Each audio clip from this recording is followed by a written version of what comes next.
It is 5:30 on a Friday night, and I am going to see how fast I can make a housewarming gift for my husband's cousin. So we picked out the fabrics, and just solid gray, solid black, Brutus face, and like a plaid Brutus.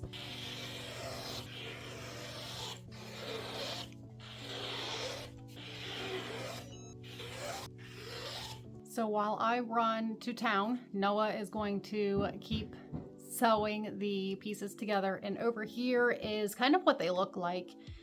It's going to be a really basic 8-inch square quilt thrown together as fast as we can type of thing. Noah has all of the, we call them gray and white, sewed together. And that's what that looks like. I am working on the red and black. And then I'm going to sew them together in 4 patches and try to get the design to where it's not like all dark in one row and all light in another row. It's going to be switched around. It is 11 o'clock and we had the quilt finished at 10:30. So it is loaded and ready to go. And that's how I laid it out, to where I didn't have all of the red and black in one single row. So we're going to wake up in the morning and quilt it and hopefully have a quilt done in less than a weekend. It is 10 o'clock Saturday morning, and last night we had the quilt basted down, but where the batting was cut from the factory, you can see how uneven it is, and where I had the line, trying to save some space, it was going to come right off of the edge of the batting. There's a better view of how crooked it is. So I'm going to go ahead and warm up the long arm and rebaste it while we pick out a pantograph. So I'm going to pull the thread back to this metal bar and wrap it around the handle, and I'm going to pull the bobbin thread out, machine on, needle down, and I'm going to put a drop of oil in there.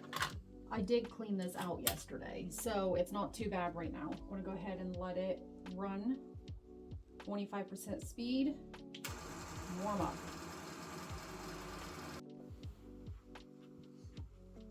I'm going to go ahead and rebaste it. I like to start from the middle. Go ahead and put my channel lock on. So I have a pretty big space on this side, but what I'm going to do before I even do a single stitch on the actual quilt top is to take my scrap piece of fabric, and usually I have some just like uglier fabric laying around that I try to use up, and I will draw a couple circles and a couple squares to make sure that the tension is right. We have power panto mode, pattern height, total width, total height. Let me double check that. 68. Okay. Just realized how not matchy my pants and my shirt is. It's okay. Quilts with a lot of light and a lot of dark. I guess that it depends on the quilting design and how much you want it to stand out. But this is what it is looking like. And it's going to show up light on the dark and it's blend in with this gray. But since it's a football design on a pretty basic quilt, I don't mind the quilting to stand out. I am going to check the bottom and make sure that we don't have any tension issues, which we don't. And then we can watch it stitch out.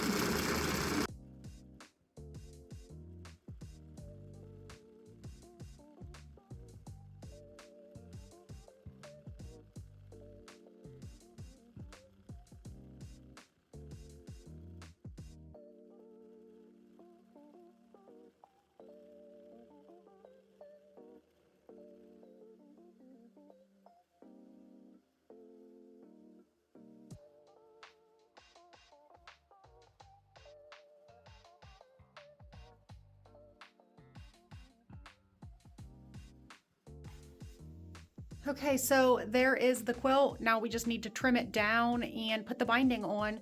It is 12:30 Saturday afternoon.